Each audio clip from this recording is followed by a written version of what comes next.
Oi gente, tudo bem? Eu sou a Ana Lu e eu li Baratas, da Scholastic Mukasonga, com tradução para o português da Elisa Nazarian. Esse livro era o último que me faltava da trilogia da Scholastic sobre o genocídio de Ruanda. Ela tem, esses 3 livrinhos que falam sobre o assunto, os 3 com propostas diferentes e que são complementares entre si. Eu gosto muito de ter lido os 3, e o primeiro que eu li foi A Mulher de Pés Descalços, que é um livro de autoficção, é um tanto mais poético, melancólico, em que a autora se propõe a oferecer uma mortalha de papel para os que não puderam ter, principalmente para sua mãe e todas as outras mulheres de Ruanda. O segundo livro que eu li foi o Nossa Senhora do Nilo, que já é um livro de ficção, mas que conta, é claro, uma história que se passa ali nos momentos antes do genocídio, do que foi construindo essa política.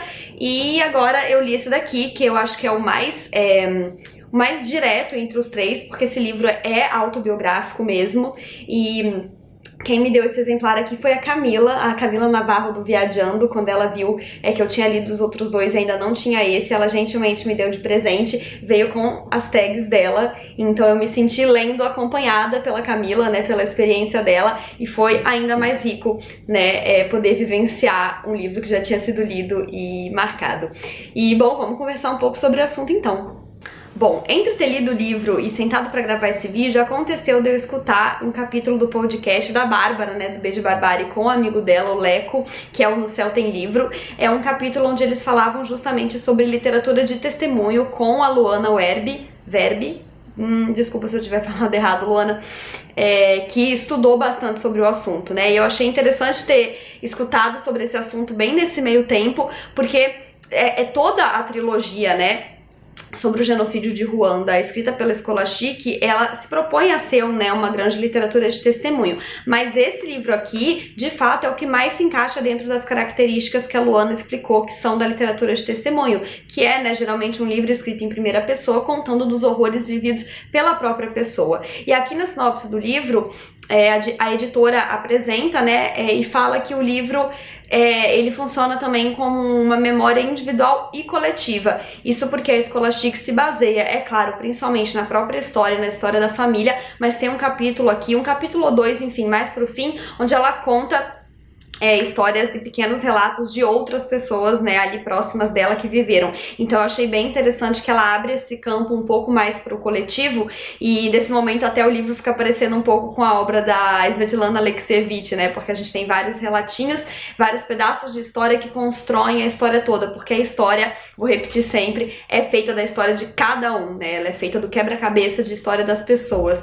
Mas eu acho que eu fui falando aqui sobre o livro sem introduzir muito, Acho que talvez seja chovendo molhado falar sobre isso, mas pra quem caiu aqui de paraquedas, a Scholastic Mukasonga é uma autora ruandesa, e ela se propõe a falar, a criar uma memória registrada sobre o genocídio de Ruanda, que foi um conflito étnico entre Hutus e Tutsis, que matou milhares de Tutsis num período muito curto de tempo ali em Ruanda. E na verdade esse conflito começou a acontecer ali no final da década de 50, e culminou no genocídio em 94, Esse período do genocídio, na verdade, durou pouquíssimo tempo, Foi um grande número de mortes em pouquíssimo tempo, por isso até que ele ficou tão conhecido, porque ele foi muito, muito trágico e muito mortífero, mas ele durou relativo pouco tempo. E eu acho interessante que o que a autora consegue fazer aqui, contando a história da sua vida, que foi permeada por isso, é tentar entender como isso foi construído. Eu acho que ela já faz isso muito bem no Nossa Senhora do Nilo, porque ela propõe uma ficção que se passa num colégio interno de meninas, e a gente acompanha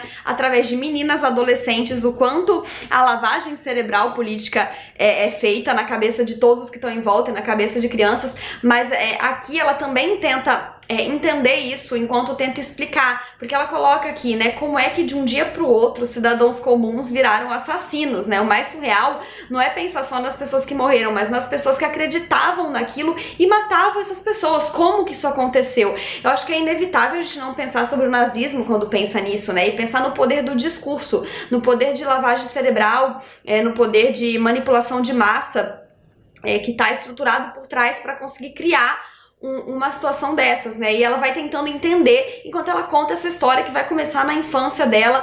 Ela percebe que os pais dela estão sempre meio amedrontados, ela percebe a dor de você pertencer a uma etnia que é perseguida, que é caçada, e colocar crianças nela, né? A dor de criar os seus filhos sabendo que eles vão ser perseguidos. Ela vai crescendo e ela percebe que a família dela não tem mais direito ao próprio país, eles estão sempre fugindo, sempre refugiados e ainda assim correndo risco. Ela estuda num colégio interno que muito provavelmente foi de onde ela tirou inspiração para escrever o Nossa Senhora do Nilo. Então ela vai sim para um colégio interno de meninas e ela é uma das poucas alunas cotistas Tutsi.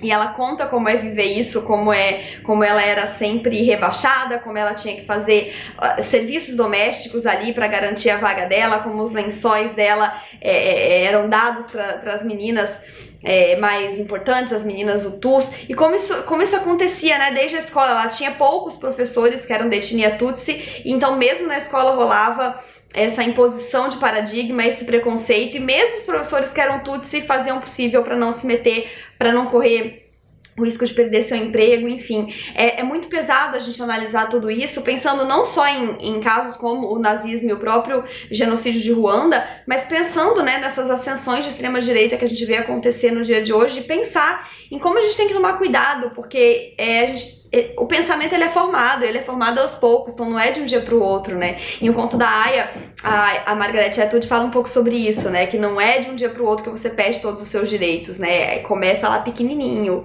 e vai crescendo, vai crescendo.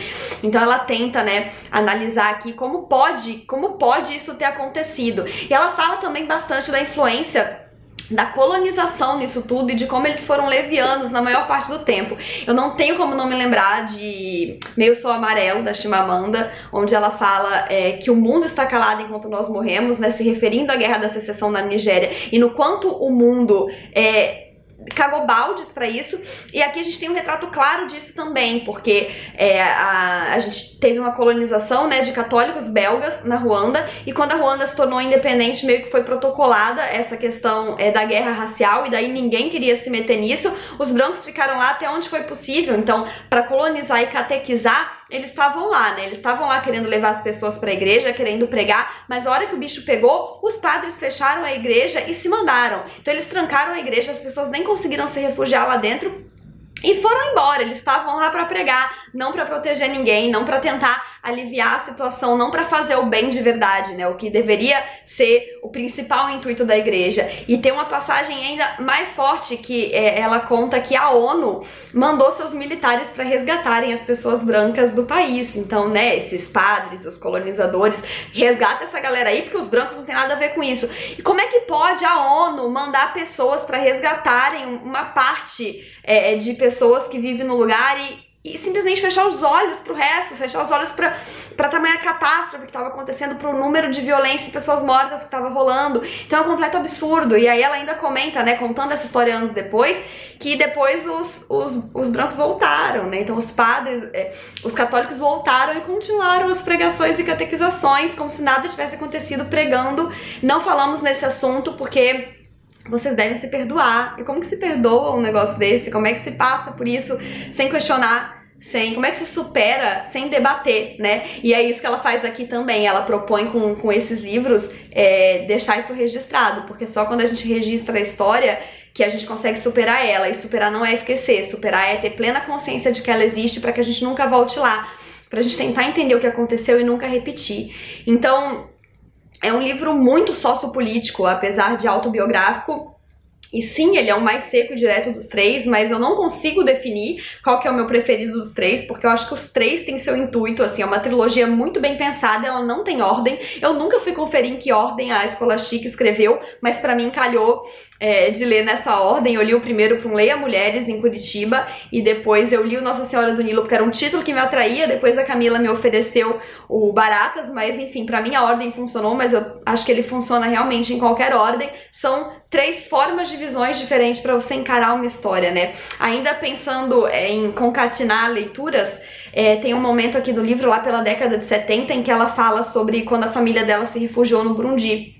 E aí eu já resenhei aqui também o livro Meu Pequeno País, do Gael Faye, que é um menino que nasceu no Burundi de mãe ruandesa, que fugiu mais ou menos nessa época para se refugiar ali, e que em meados de 90 justamente volta para Ruanda para rever sua família e acaba sofrendo as consequências do genocídio, porque ela vai estar em Ruanda na época, né? Então eu achei interessante ter essa parte aqui na história para fazer essa ligação com outro livro que eu li, né? Pensar numa outra geração que veio desse momento. Então também é um livro que eu recomendo e que eu acho que funciona aí como um complemento a mais para quem está interessado em ler sobre o genocídio de Ruanda e quer entrar em contato com a trilogia da Scholastic.